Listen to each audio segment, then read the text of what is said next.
అందరికీ నమస్కారం. నేను మీ Anasuya Bharadwaj. Please like, share and subscribe మన గుంతకల్ న్యూస్. మన గుంతకల్లు న్యూస్ కి స్వాగతం.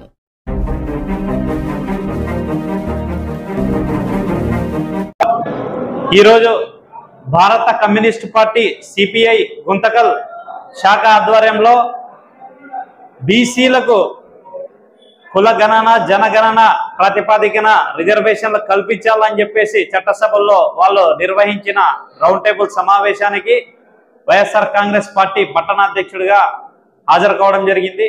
వైఎస్ఆర్ కాంగ్రెస్ పార్టీ తరఫున కూడా గత ప్రభుత్వంలో జగన్మోహన్ రెడ్డి గారి ఆధ్వర్యంలో కుల గణన జనగణన కార్యక్రమం నిర్వహించడం జరిగింది. కానీ కరోనా పాండమిక్ లో దాన్ని నిలబెట్టడం జరిగింది. అదేవిధంగా భారత రాజ్యాంగం కల్పించినటువంటి ఆర్థిక సామాజిక సమానత్వ స్వేచ్ఛ హక్కులను కాపాడుకోవాలంటే ఖచ్చితంగా భారతదేశంలో ఉన్నటువంటి 146 కోట్ల జనాభాను కుల గణన ప్రతిపాదికన జనగణన ప్రతిపాదికన వాళ్ళకి రిజర్వేషన్లు కల్పించి ఖచ్చితంగా చట్టసభలకు పంపించే విధంగా చేయాలని చెప్పేసి ఈ కార్యక్రమం నిర్వహించడం జరిగింది. దానికి స్వాగతిస్తున్నాం. ఖచ్చితంగా ఈ కార్యక్రమాల మీద నిర్వహించే ప్రతి కార్యక్రమానికి కూడా వైఎస్ఆర్ కాంగ్రెస్ పార్టీకి పూర్తి స్థాయి మద్దతు తెలుపుతున్నామని తెలియజేస్తున్నాం. నమస్కారం. ఈరోజు భారత కమ్యూనిస్ట్ పార్టీ ఆధ్వర్యంలో కుల గణన జరగాలన్న ఒక సదుద్దేశంతో మరి గుంతకల్లు పట్టణ వ్యాప్తంగా ఉన్న అన్ని పార్టీ నాయకులకు అన్ని కులాల సంఘాల నాయకులకు అందరికీ కూడా ఈరోజు ఏర్పాటు చేసి రమ్మని చెప్పేసి చెప్తే అందరూ ఇవాళ వచ్చాం.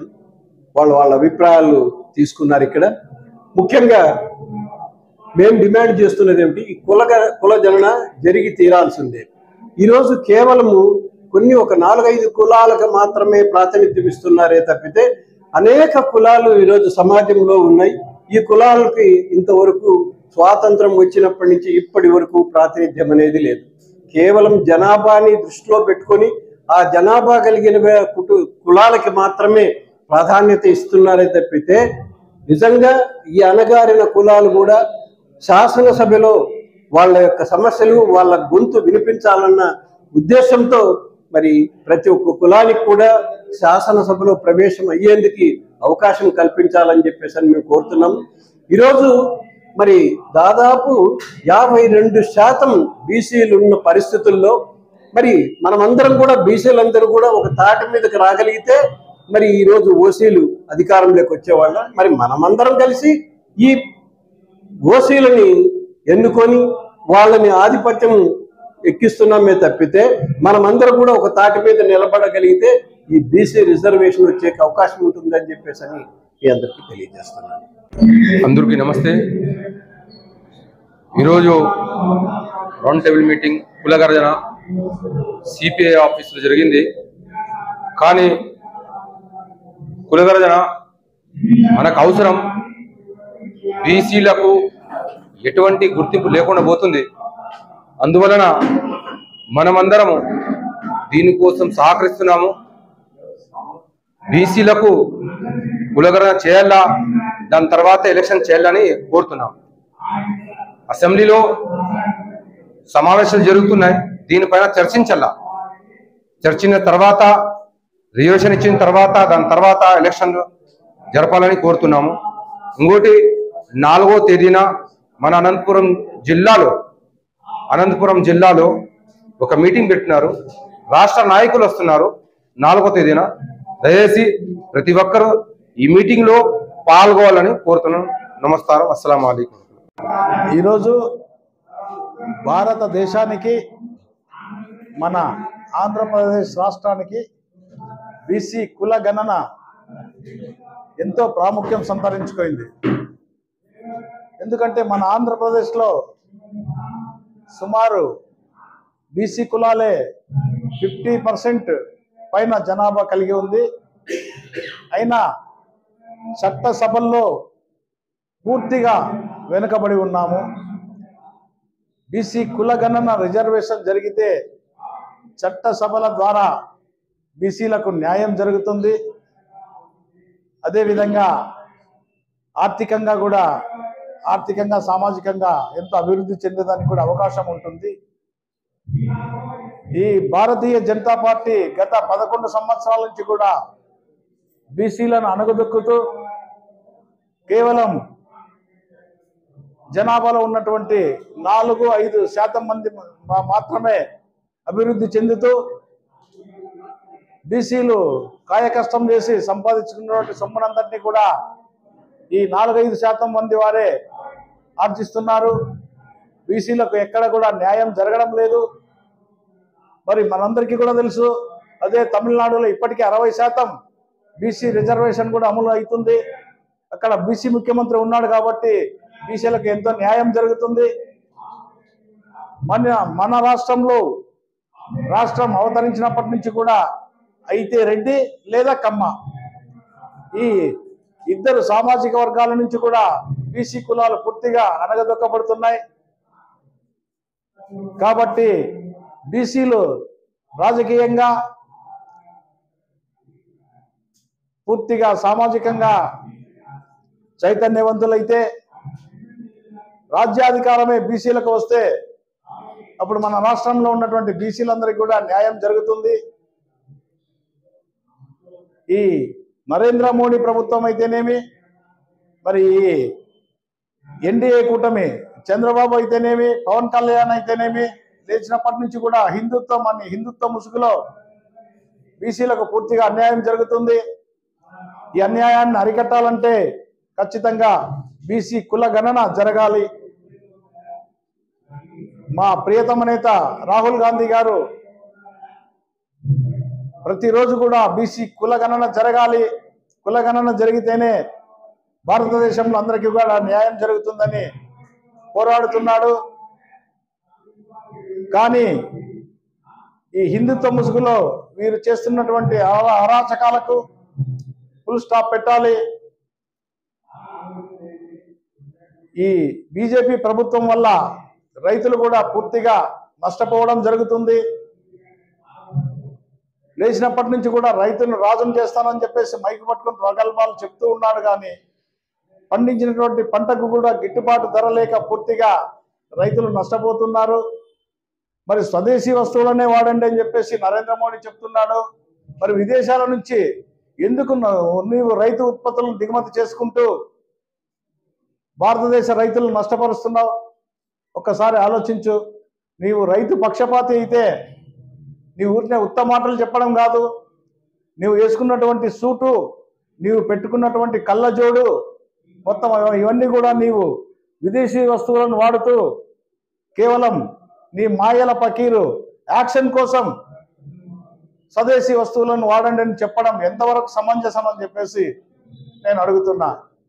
కాబట్టి బీసీలందరూ కూడా ఐక్యంగా పోరాడి బీసీ కుల గణన జరిగి బీసీ రిజర్వేషన్ వచ్చేంత వరకు కూడా పోరాటానికి మా కాంగ్రెస్ పార్టీ ద్వారా నేను సిద్ధంగా ఉన్నానని చెప్పేసి తెలియజేస్తూ ఈ అవకాశం ఇచ్చిన మీడియా సంస్థకు ధన్యవాదాలు తెలియజేస్తున్నాను.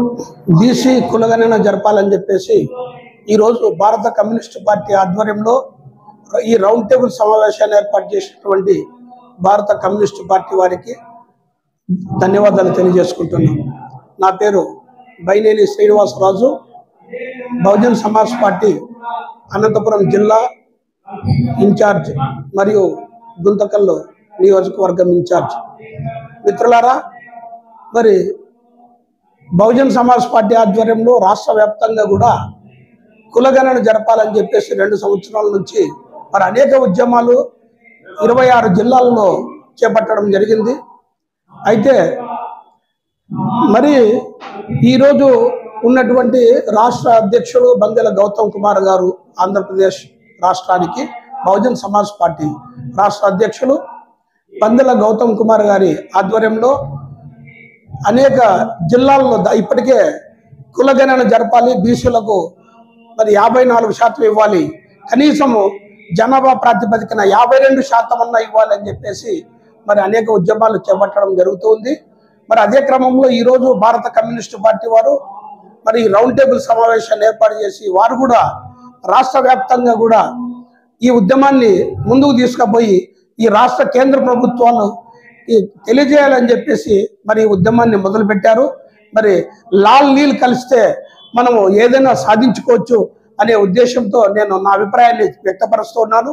మరి కాబట్టి మనమందరం ఏకమై ఎస్సీ ఎస్టీ బీసీ మైనార్టీలే కాకుండా వెనకబడిన కులాలు ఏవైతే ఉన్నాయో ఎస్సీ ఎస్టీ బీసీ మైనార్టీ కులాలు, మరి వివిధ పార్టీల్లో ఉన్నటువంటి ఎస్సీ ఎస్టీ బీసీ మైనార్టీ వాళ్ళందరూ కూడా ఏకమై ఒక పెద్ద ఎత్తున ఉద్యమాన్ని తీసుకొని వచ్చి కేంద్ర రాష్ట్ర ప్రభుత్వాలు మెడలు వంచి మరి కులగణన జరిపి బీసీలకు జనాభా ప్రాతిపదికన ప్రకారం 52% రిజర్వేషన్లు ఇవ్వాలని చెప్పేసి మరి ఉద్యమాన్ని బలోపేతం చేయాల్సిందిగా మరి పిలుపునిస్తూ ఈ అవకాశం ఇచ్చిన భారత కమ్యూనిస్టు పార్టీ వారికి ధన్యవాదాలు తెలియజేసుకుంటున్నాను. జై భీమ్, జై భారత్.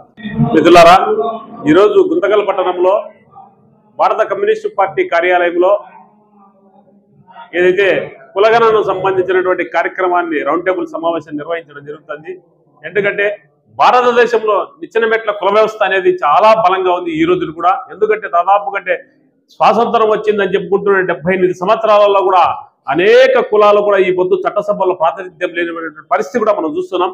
ఎందుకంటే అనేక కులాలు కూడా ఈ పొద్దు కొన్ని అగ్రకులాలు మాత్రమే దాదాపు కంటే ఏదైతే అగ్రకులాలు రెడ్డి కానీ కమ్మ కానీ లేకపోతే ట్యాగూర్ కానీ లేకపోతే వెలమలు కానీ అనేక ప్రాంతాలలో ఆ ప్రాంతాల్లో ఉన్నటువంటి అగ్రకులాలు మాత్రమే ఆ రాష్ట్రాలలో ఏదైతే అధికారంలో ఉండడం జరుగుతుంది. మిగిలిన కులాలను పూర్తిగా అణచివేయడం అనేది జరుగుతుంది.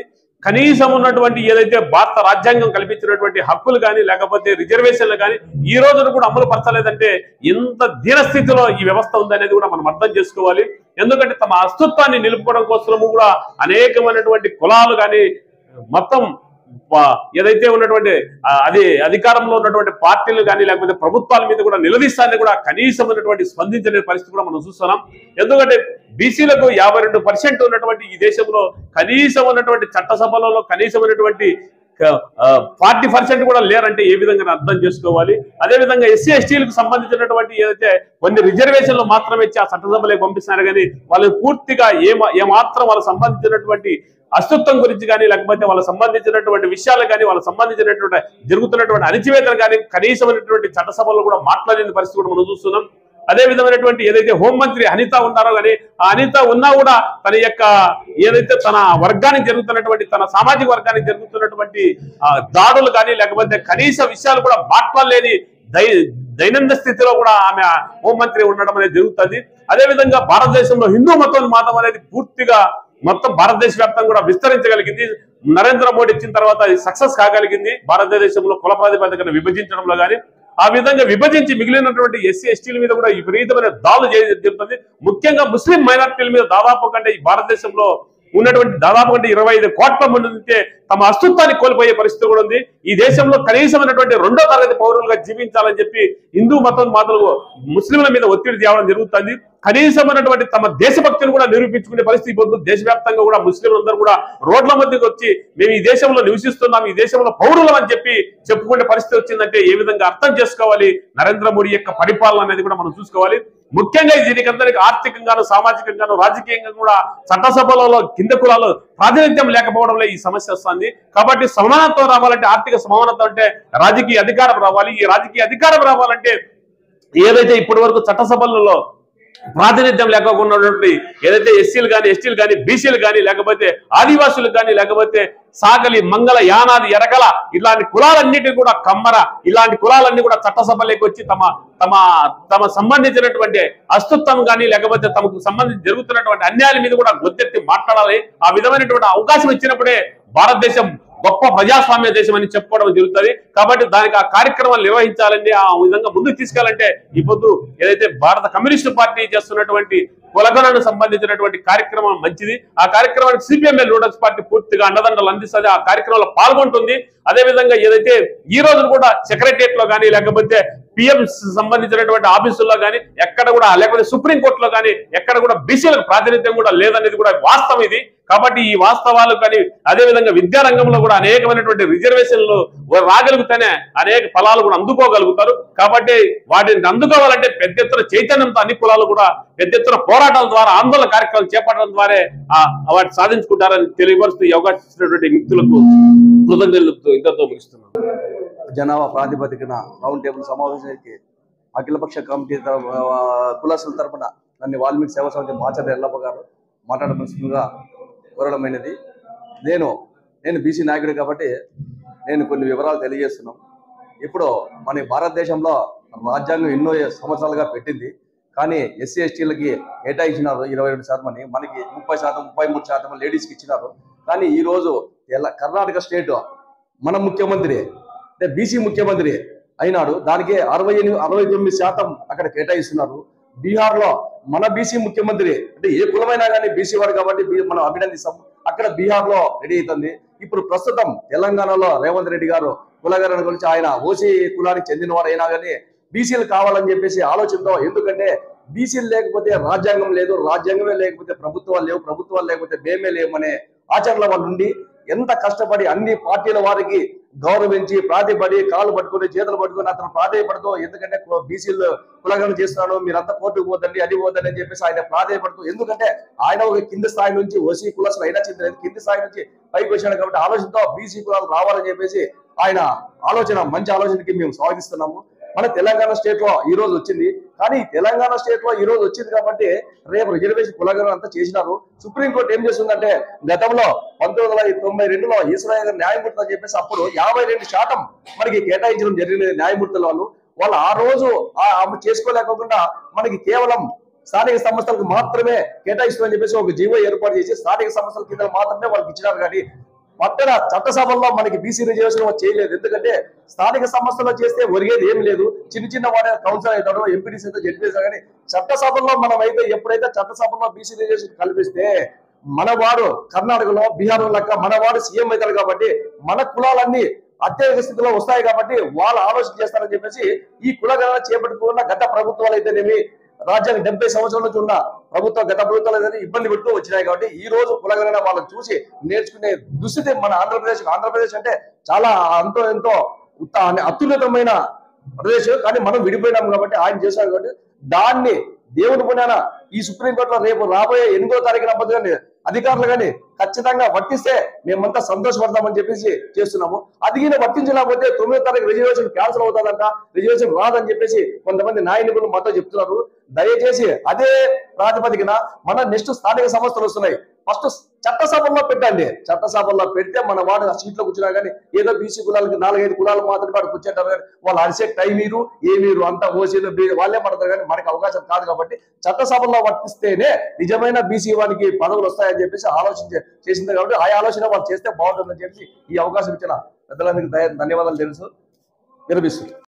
ఈరోజు భారత కమ్యూనిస్ట్ పార్టీ ఆధ్వర్యంలో స్థానిక బీటీ పక్కిరపు కాలనీలో కులగణనపై పట్టణంలో ఉన్నటువంటి అన్ని కుల సంఘ నాయకులతో పాటు అన్ని రాజకీయ పార్టీలతో రౌండ్ సమావేశం జరగడం అనేది. అందులో భాగంగా ఉప్పర్ సంఘం తరఫున నేను పాల్గొని మరి ఈ కులగణన ఎందుకు జరగాలి, దానివల్ల బీసీలకు జరిగే న్యాయం ఏమిటి అనే అంశం పైన చర్చించడం జరిగింది. ఆ చర్చలో భాగంగా మరి భారతదేశానికి స్వతంత్రం రాకపూర్వం నుండి అనేక సమస్యలపై అనేక విధాలుగా అణగారు దొక్కినటువంటి బీసీ వర్గాలు నేటి తరంలో రాజకీయంగా, ఆర్థికంగా, సామాజిక పరంగా కూడా ఎదగాలనే ఉద్దేశంతో ఈరోజు భారతదేశం యావత్తు బీసీ సంఘాలన్నీ కలిసి ఈ కులగణనను చేపట్టాలని, ఆ యొక్క కులగణన వలన భారతదేశంలో ఉన్నటువంటి బీసీలందరికీ న్యాయం జరుగుతుంది. ఆ న్యాయంలో భాగంగా సామాజికంగా, ఆర్థికంగా ఎప్పుడైతే రిజర్వేషన్లు కల్పించబడతాయో ఆ రిజర్వేషన్ ప్రకారం చట్టసభల్లో రిజర్వేషన్ ప్రకారం చట్టసభల్లో వారికి ప్రాతినిధ్యం వహించడానికి అవకాశం కలుగుతుంది. ఆ అవకాశం కలిగినప్పుడు అణగారిన వర్గాలైనటువంటి బీసీ కులాలకు న్యాయం చేయగలగడానికి ఈ యొక్క సమావేశం తోడ్పడుతుందని ఆశిస్తూ ఈ అవకాశం కల్పించిన అందరికీ ధన్యవాదాలు తెలియజేసుకుంటూ సెలవు. సిపిఐ పార్టీ కార్యాలయంలో రౌండ్ టేబుల్ సమావేశంలో అన్ని పార్టీ నాయకులను, కుల సంఘాలను ఆహ్వానించి కులగణ జనగణ చేపట్టే దాని గురించి చర్చించడం జరిగింది. ఇది చాలా మంచి సందర్భము. ఎందుకంటే రాజ్యాంగం వచ్చి మనకు స్వాతంత్రం వచ్చి 78 సంవత్సరాలు 70 సంవత్సరంలో అడుగు పెడుతున్నాము.